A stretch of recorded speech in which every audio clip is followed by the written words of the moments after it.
What's the Lord teaches for listening today as we listen to your word? Open our ears to hear your word. Open our minds to understand your presence.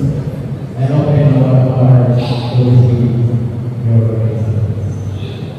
We pray in the mighty name of your Son, Jesus Christ. Amen. And the Father, the Son, and the Holy Spirit. Amen. My brothers and sisters in Christ, before I read the reading for today, sa mga puri sa ating Panginoon.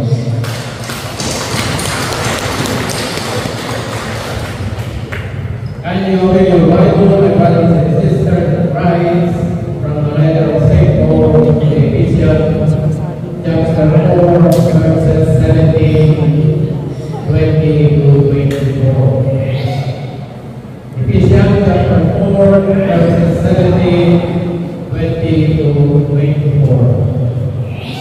It says, "In the Lord name, then I warn you, do not continue to live like the heathen, whose souls are worthless, and whose mind is the Lord. That was not what learned about Christ. You certainly heard about him, and of his powers you have known the hope that is in Jesus. So get rid of your old self, which made you live as you used to, and the old self that was being destroyed by its deceitful desires. Your heart and minds must be made completely new, and you must put on the new self, which is created in God's likeness and reveals itself in the true life, is the upright and holy." My brothers and sisters in Christ, this is the word of the Lord. And be glad. Please receive and please smile. Please come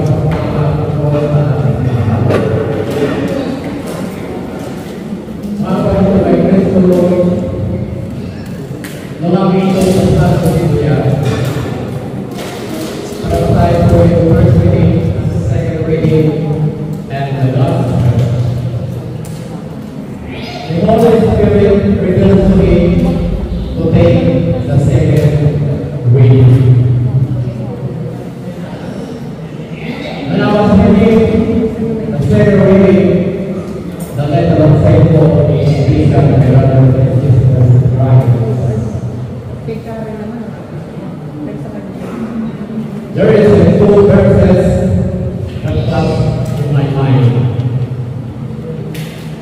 These two verses, my brothers and sisters in Christ, I don't have any idea that I know ay nasa Matthew. So when I check out the gospel of David, brothers and sisters in Christ, I'm starting to hold in verse 20, the people ask, verse 20, the people ask Jesus, what can we do in order to do what God wants us to do? My brothers and sisters in Christ, Jesus answered them, what God wants you to do is to believe in the one He sent. The word of the brothers and sisters is to believe. Marami pong ibig sabihin po yan. We need to believe Jesus Christ as the Messiah. He is the coming. Naghintay po natin. He is the way that will the life. He is the life giver. My brothers and sisters in Christ, pag-morning, regards ka sa mga kanila na ito po yung binigyan sa akin ng banal na Espiritu. In this present time, my brothers and sisters in Christ, if we ask God, kung tatanungin natin ang Diyos, ano ba ang dapat kong gawin na ayaw sa gusto ang akong gagawin? My brothers and sisters in Christ, we have all the conclusion one. We have conclusion one. God appointed us from the heart of our life and give us the life. The life that brings us everlasting life. Amen? Praise the Lord. My brothers and sisters in Christ, if you listen to the readings of this letter of St. Paul to the Ephesians, nandito po yung sagot ng ating Panginoon. At siya po ang ating tanungin. My brothers and sisters in Christ, ang sabi po sa verse 22, so get rid of your old self that made you live as to use the old self that being destroyed by its deceitful desire. God called us, my brothers and sisters in Christ, and who know us to forget to live our own life. The old life is gone, the new life is gone. Father God wants us to redefine our living through Jesus. God wants us to reconcile with Jesus by hearing the word of God, by listening the word of God. Amen? My brothers and sisters in Christ, God wants us to be transformed. So I put a title of my inspiration for today, my brothers and sisters in Christ, believing in action brings transformation. Pag tayo niliwala na si Jesus ay ating Panginoon na walang pumasyon, ay hindi ko tayo magbabago. Wala ko makikita ng magbabago sa ating buhay. Amen? Amen. Kasi ang sabi namin Panginoon dito sa Ephesians verse 23, pakinggan mo ito. Your heart and mind's faith must be made completely new. Our mind and heart must be united. Dapat nagkakaisa ang ating isipan at ating puso sa pagbabago natin. Amen? Brothers and sisters in Christ, God wants us to be transformed. 3 ways to be transformed. First, focus your eyes to Jesus. How can we focus our eyes to Jesus? Read the Bible. My brothers and sisters, we need to focus reading the Word of God in the Bible. Because the Word of God is Jesus Himself. Amen? The bread of life is Jesus Himself. Amen? The Word of God became flesh, Jesus Himself. Amen? Amen?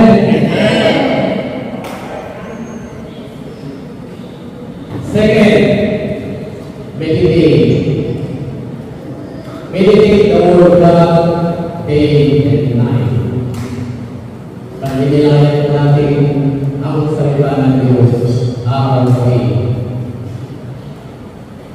Para malaman natin kung ano ang mensahe ng ating Panginoon sa ating. Like today, my brothers and sisters, the readings for today, the gospel for today, if we not attend the Mass, for some reasons, maaaring trabaho tayo, try to read, kasi matutunan mo sa akin, right away and listening. What is the basis of the first reading, second reading, and the gospel to us? Yan po ang gusto ng Panginoon sa atin. Kasama ang pagkakaroon natin, yan ang pagsimpan, yan ang pagkakaroon. Huwag mo pong pabayaan na hinihintang ang kalawin yung mga paratulog ang hapon. Huwag mo pong alagaan ang sakit. Ganyan po ako. Hindi ko lang sinasabi sa kamili ko. Mayroon ako, ang sakit ang ulo ko, ang sakit ang hingin ko, ay tuwa. Sa trabaho ko. Dasal ang kailangan natin sa Diyos. Gabayan at pagluway at hingin natin ang kalakasan. I want to be impressed also sa mga sakit na yan. Yan ang sinusunan natin Panginoon at ito ay Kristo sa mga sakit na yan. But I still have and I do read the Bible kahit mula sa trabaho ko. Pag hindi na ba mag-isip. Napaka-importante po sa akin ang pagbabasa ng Biblia. Dahil lahat ng problema natin ay katanungan natin sa sarili natin niya ang sa is in the Bible. Nandiyan po, huwag kayong malapit kung may problema kayo para kakilala ninyo. Hindi nyo alam yung kinatanaman ninyo may mas makigat pa ang problema ang naladala niya kesa sa inyo. Sabi na ng Panginoon, whoever is come, He invites us. God invites us every Sunday to come here to Hawaii. God invites us to attend the activities in the center. God told us to. Sa katahilan ng Panginoon Kristo, meron pong isa, dalawa, sa sunod. Huwag kayo nalang sa akin kung kayo pinatamaan. Dahil ang Diyos ay nakikita ng mga ginagawa natin at yan ay gusto niyang pag-abutin natin. Pag sinabi ng mga preacher ay hindi ang preacher ito, sila ang gusto ng mga lahat. O, malakas! Ikaw. Pero ang Diyos invite us. You always invite us. But we know this invitation. My brothers and sisters. Hindi ako nagkaya pa pupunta ng center. Kasi yun ang kalawatan mo sa akin. Pupunta ko sa center tayo sa mga wala ko. Even naman natin na pupunta ako pag wala akong pasok. Pag wala akong pasok, nag-audio ko ako sa Zoom. Kahit mo na ka-audio, video. Brothers and sisters. Kung gusto nyo tuloy ang pagpapala ang gagaling sa Diyos, my brothers and sisters in Christ, ang number 3, we need to put it in action. Napakahirap ko sa akin ito ng pagkalang salita ng Diyos na yung sinasabi natin ay hindi lang siya sa buhay. We are doing our best from the house of the Holy Spirit na ako ay mahilagay ko o babago ko ang buhay ko. Kaya lang minsan talagang nobody is perfect. Minsan nagkatawa namin ang aking kaway. Pagkarag, wala ka. Hindi mo lang. Kaya, meron kami yung sakitan. Hindi naman kami nagbabago ng tingkat o pagsara o muna. Nagpukulyaw kami minsan. Yun lang. Sila naman kami no visitation. Kaya sabi ko minsan kapag kami, Lord, I am sorry. Lord, I am sorry.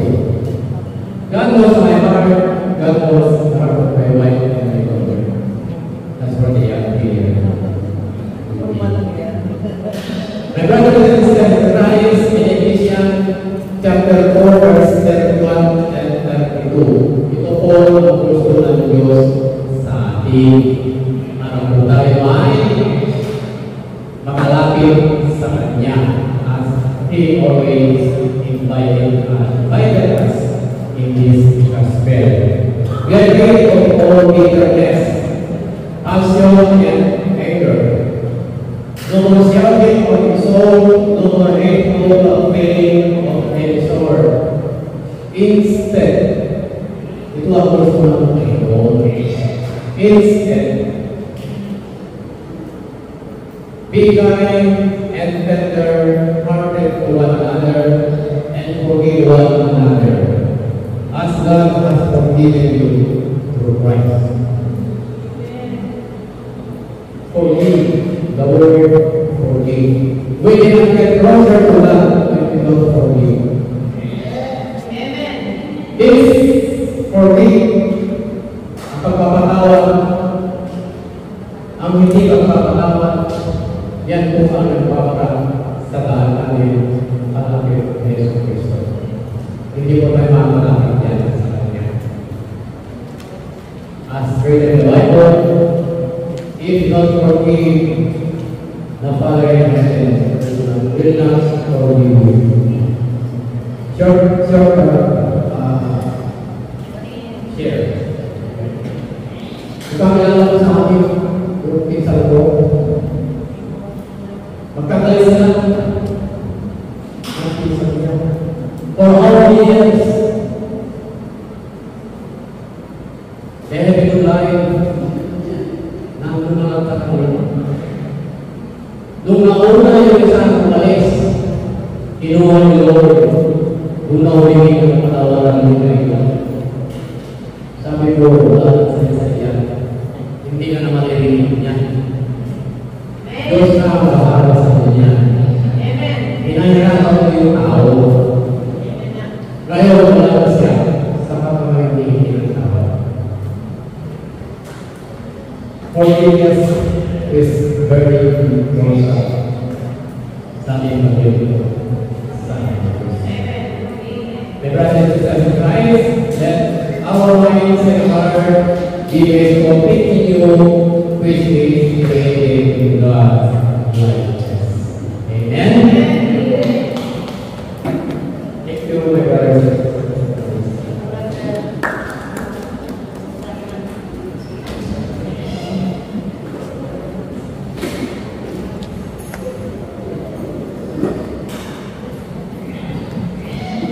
Brothers and sisters, Father, Son, and Holy Spirit.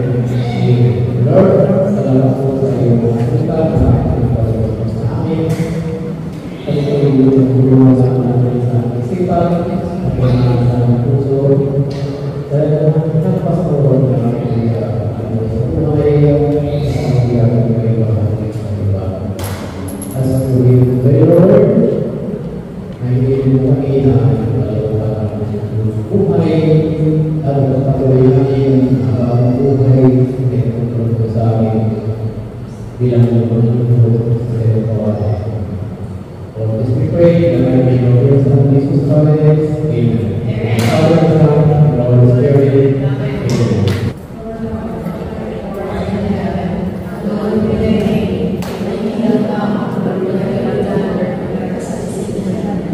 Give us this day our daily bread, and forgive us our trespasses, as we forgive those who trespass against us. And lead us not into temptation, but deliver us from evil. The power and the glory are yours, now and forever. Whoever whistles to the Lord for safety, whoever remains under the protection of the Almighty, is safety. Your eye is better than my life. Your eye is my conscience. We will keep safe from all hidden dangers and from all deadly diseases. You will cover me with shields. You will save me with care. His faithfulness will protect everything. You need not fear any dangers tonight, or sudden attacks during the day, or the plagues that strike you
What must we do to perform the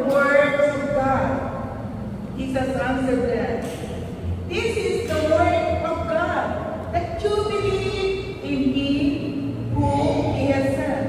So they said to him, "What signs are you going to give us then, so that we may see and believe you? What works are you performing? Our ancestor ate the manna in the wilderness, as it is written, he gave them bread from heaven to eat." Then Jesus said to them, "Very truly I tell you, it was not Moses who gave you the bread from heaven, but it is my Father who gives you the true bread from heaven.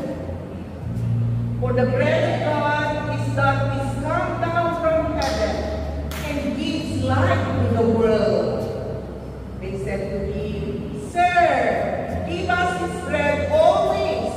And Jesus said to them, "I am the bread of life. Whoever comes to me will never be hungry, and whoever believes in me will never be thirsty." The gospel of the Lord. Praise the Lord Jesus Christ. God be the glory.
Sumagot po si Lord, "Hinahanap niyo ako hindi dahil sa mga kababalaghan, sa mga tanda at kababalaghan, hinahanap niyo ako dahil kayo'y nabusog."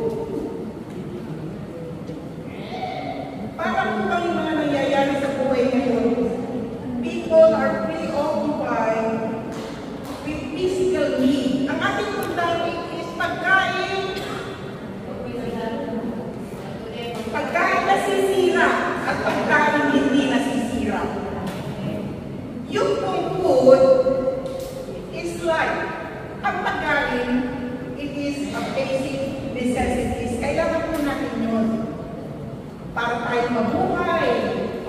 tayo lumakas. Tinuturo ko yun sa mga estudyante ko eh. For you to go, for you to glow, and for you to grow. Tinuturo ko yun sa mga estudyante ko. Pag hindi ko tayo kumain, ano nangyayari sa'yo, di ba? Marihina ka. Yun po yung point ni Lord. Hinahanap niyo lang ako dahil sa kayo ay nabusog. Ang sabi ko ng Panginoon, work for food that is not perishing. Hindi naman puro physical food, but He is offering us a spiritual food na everlasting. Hindi naman po yung temporary. Kasi ibig sabihin po ng temporary, pag kumain ka ngayon, tomorrow, gutom ka na naman.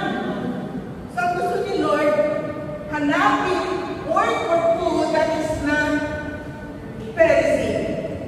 Ang tanong po ng mga tao, tinatanong po ng mga tao, meron ba ng pagkain hindi nasisira? Meron ba nun?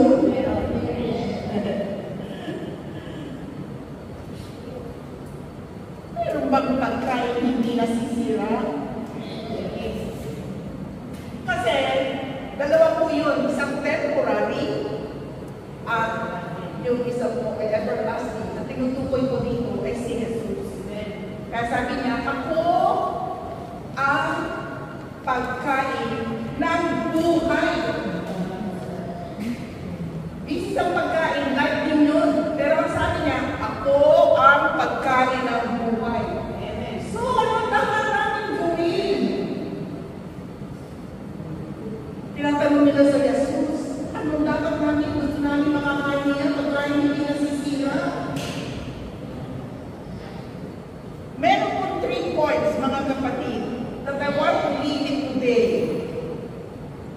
3 points is letter A, letter B, and letter C. Sabi niya, ang mga tao, ano ang dapat namin gawin? So, who can guess with the password A, B, C? Okay, letter A first.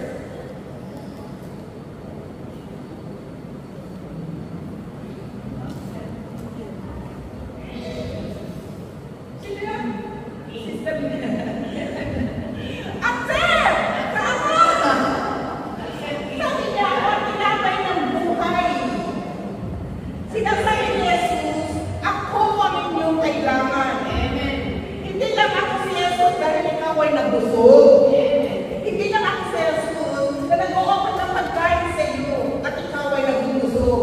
Ako ang tinapay ng buhay. Kung iniinom ako ng anak ko sa picnic natin na may yelo, at nangyari. Tanggapin niyo ako. Yung binasa ni Brother Solo, sabi niya doon kanina, sa binasa niya, if anyone is in Christ, you are a new creation. If you are in Christ, you are a new creation. The old has gone and the new has gone. Ano po ibig sabihin nun? Tinatanggal mo si Kristo, dapat nababago na rin. Ang iyong mga pagdadong paniniwala, akala mo, ang pagkain, ang mga material things, ang makapagbibigay sa iyo ng satisfaction. Amen? If you remain in me, sabi po niya doon, if you remain in me and you remain in my word, you can ask anything. So, lahat pala ay pinatilihin kung tayo ay magre-remain kay Lord at sa kanyang salita. Ako ang kailangan ninyo. Yan po ang sinasabi ng Panginoon. E pag sinasabi ni Lord na ako ang kailangan ninyo, hindi po yung ngayon nandito tayo, bukas wala na naman, tuloy-tuloy po. Dahil ikaw ay kaisala ni Kristo. Amen? Amen po ba? Amen. Ako yung tinapay na galing sa langit. Ang inooffer ko sa inyo ay buhay na walang hanggan. Panghabang buhay na kapag tinanggap ko, ay kasama niyo ako habang buhay.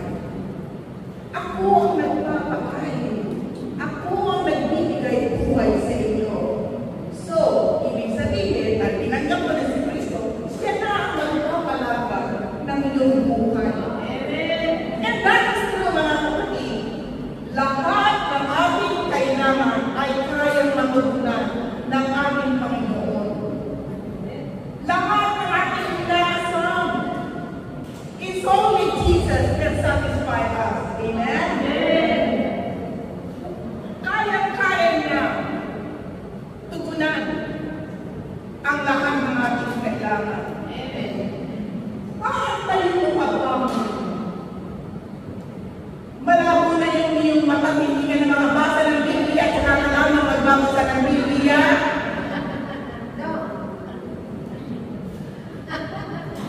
Tayo mo pa na kailangan isakay ka ng anak mo sa wheelchair para ka makapunta sa gawain. Amen? Ang kailangan namin gawin ang sagot ng mga tanong ng mga tao. Tayo mo pa ang anak mo maglalagay sa wheelchair para pupunta sa gawain. Ano yan? Sabi ko na sa niya, man shall not live by bread alone, but for every word that comes from the mouth of God. Ako ang pagkain ng bibigay ng buhay. At tinatanong niyo ako, ano dapat namin gawin? Ako ang pagkain ng bibigay ng buhay. Ako ang buhay. Ako ang inyong buhay.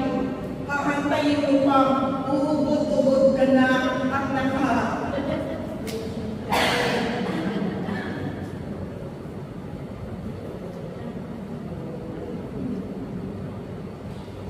Okay. So, that is number 1. Accept, tanggapin, si Jesus ng buhay. Amen? Let it be. Nalagay kasi sa amin kung nakapag ko sa kanya sabi po doon, believe in who God sent. Eh, sino ba yung pinadala ng Panginoon? Maniwala ko tayo sa Kanya. Ang tanong, believe ka ba in Jesus Christ? Believe in who God sent. Ito tama-tama ang tanong ng mga crowd. Sabi mo nila, what miracle sign that you will give us so we may see and believe? Ako naghahanap. Naghahanap. Paano na, kapatid? Kung wala yung himala, nakita. Kaya nagbibigay ng himala ang Panginoon. Marami siyang mga miracle. Amen?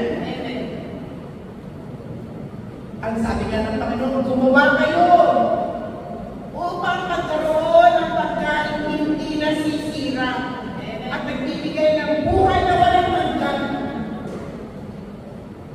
Ako ang pagkain ng buhay.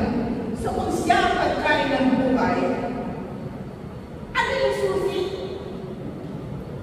Ano yung susi, mga kapatid? Naniniwala ka ba? Ikaw ba ay talagang believers of Jesus Christ? Ikaw ba ay talagang naniniwalang si Jesus ang iyong buhay? Ano yung susi? May susi po yun. Dapat, pick ang susi. Magpapataya ka doon sa pinaniniwalaan. Amen?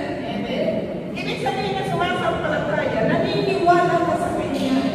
Walang andaw, bawagan ba, kahit ano ba yung problema mo sa iyong buhay, kahit ano ba yung pagsubok, naniniwala ka because faith is something you believe. Even you do not see. And 100% that you can have whatever you ask God. Amen? Nananalig ka sa kay Jesus na siya ang magbibigay ng satisfaction sa buhay mo. Yun po yung faith. Amen? Ay, kahit marami akong problema. Ay, sa lahat ng problema mo, kapag inayos mo yung pananampalataya, dahil yun ang susi. Yun ang susi. Para tayo, naniniwala tayo, kahit hindi natin nakikita ang Diyos. Naniniwala na nalalaman mo, nakipin mo siya. Amen?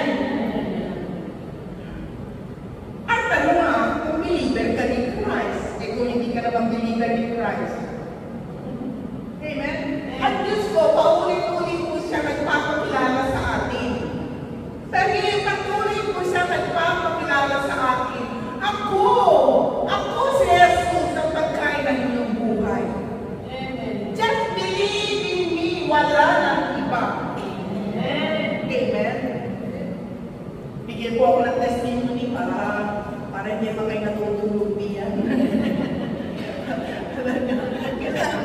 Ang thirsty.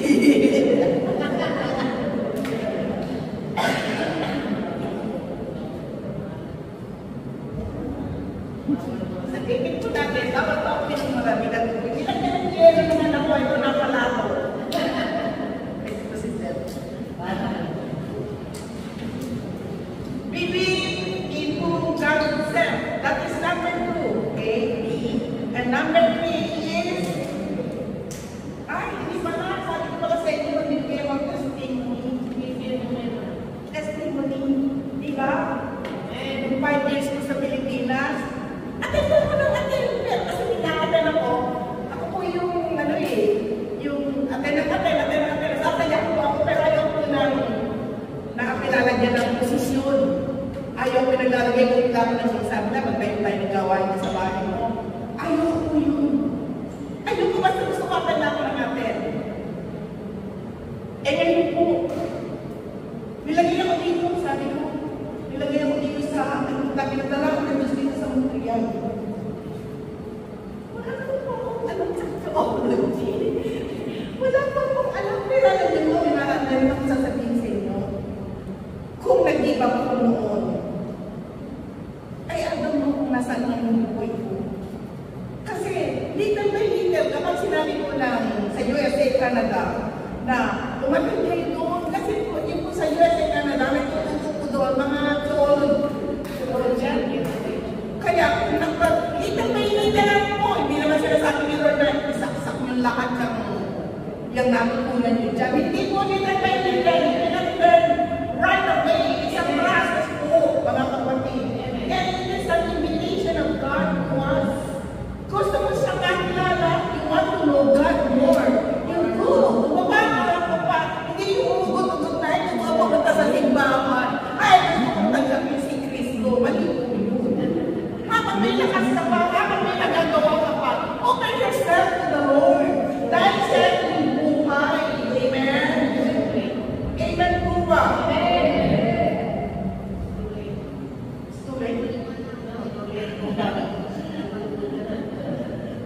Sabi po dun sa, let me see, who can see,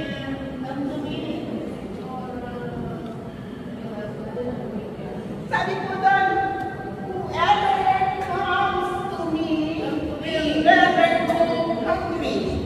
What is the word come? It is an invitation of God. It is God who is inviting us. I am the bread of life. Sabi niya, whoever comes to me will never go hungry. And now, itin nyo nga po yun. Whoever comes to me, and it's Jesus, is the one inviting us. The word come is an invitation. Lumapit kayo sa akin. At hindi ka na magugutom. Ang nananalig sa akin ay hindi na mahuhuhaw. Take note.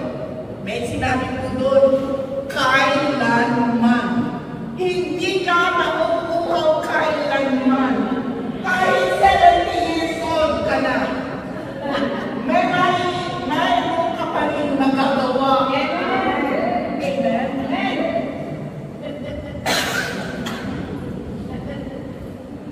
So, sabi po doon,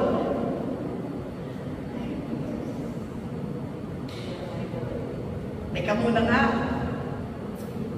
sino ang nag-attend ng Holy Mass this morning? Mass? Yeah, yan po yung hindi nyo kakalimutan. Alam niyo po ba, na kapag kinakalimutan natin, yung araw na yun, sasabihin natin, nag-attend naman ako ng fellowship, siya siya, dahil. That's very wrong, mga kapatid. Hindi po natin dapat ini-neglect ang Mass.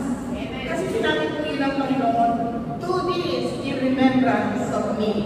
Amen? Sa totoo naman po, mga kapatid, sinasabi po yan, kasabihan, which is true. Whatever you eat, that's what you become.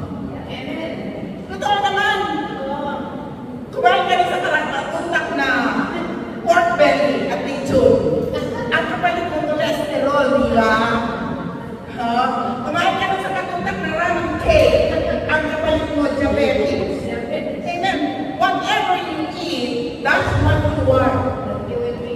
That you will be. Correct.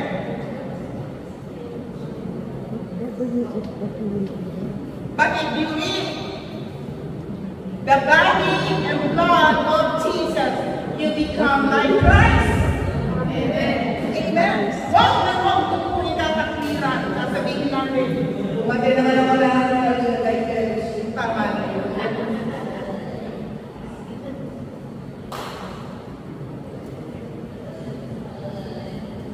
May narinig kayo na gano'n? Ako pa may narinig na ganyan. Sama natin sa gawain. Amen.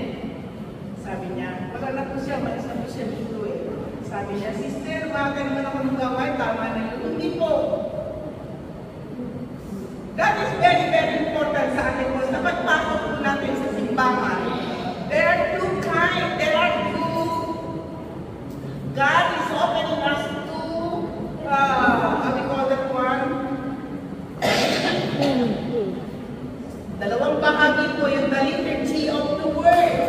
Yung first reading, second reading, at saka po yung gospel. Pagkatapos po doon ay the Eucharist. Pagkain po natin na katawan at dugo ni Cristo. May sister, pwede na ako sa online. Di ba, di ba natahanin sa pwede na ako sa online? Kasi ba namin ako po? Hindi po inaalaw na sa atin yun. Wala na po pandemic. Wala na sa COVID. Amen? Amen.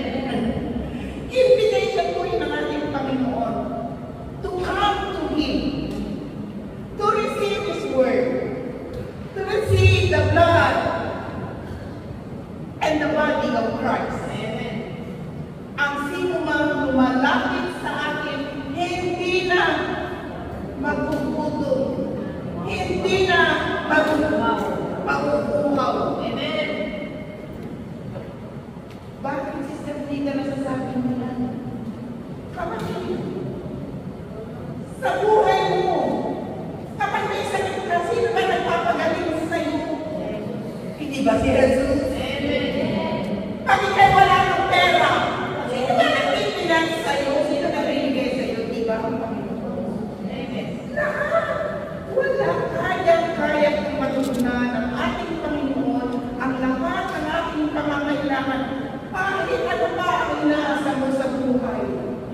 Ang mga tao parang mo hinahanap, naghahanap ng boyfriend, naghahanap ng asawa, naghahanap ng girlfriend, naghahanap ng ano ba? Ano ba yung pwede nilaga natin? Ang dahil hinahanap ng tao, si Jesus lang. Ang mahalaga sa ating buhay. Sabi nga niya, do this in remembrance of me. Meron kayong narinig kapag pinataas ang katawan ng dugo ni Cristo, may mga may paaya ko na, pero it's not grace, it's something like that. Tinaasin mo lang doon. Malimot ka. It's not a symbol, mga kapatid. Kaya sabi niya, if we have faith, if we accept Jesus, if we believe in Him, yung po sinasabi niya, come to me. Hindi ka na matututog, hindi ka na makukuhaw. Amen po ba? So, 3:40 na. May oras pa ako? 5 minutes? So come closer to Jesus. He is the only one who can satisfy our longing. We will not be thirsty, and we will not be hungry. Naniniwala po ba kayo mga kapatid? Meron ba kayong alam sa Panginoon na pinagulong ng Diyos? And that is the invitation of God. Ayaw ka ng pwede. Lumapit kayo sa akin. God is the only one who can sustain our spiritual hunger. It's only God ang makapagsustain Sabi nga ni St. Paul, habang di pa sila umakit doon, sabi nga ni St. Paul, ang mabuhay ay kay Kristo, ang mamatay ay malaking pakinabang. Amen? Mabuhay ang mamatay kay Kristo pa rin. Hindi tayo pumupunta sa gawain at tayo pinupuri lamang namin siya. Dahil ako ay pinagaling, dahil ako ay binibiyayaman, dahil ako ay pinagpapala, pinupuri natin siya. Dahil siya ay siya yung ikaw. Bakit na ba pinupuri kita? Bakit na ba sasabat kita?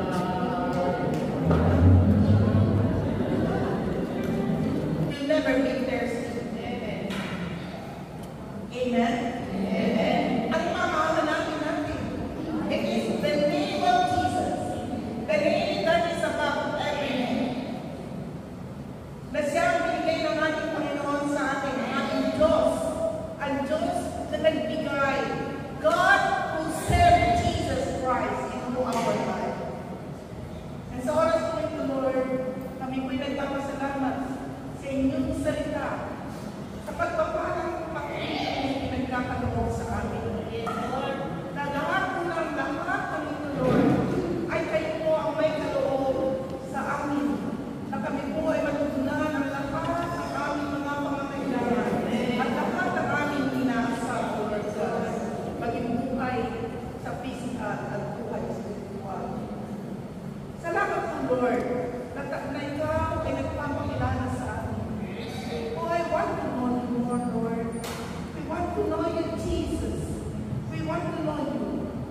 Lord God, salamat po, Ama, sa pagkakataon ko na lagi kami binibigyan ng protection, ng guidance, the provision, ang mga lumaragas ng pagpapala sa aming buhay, Lord God. Sa aming kalakasan, tunay po na sa salita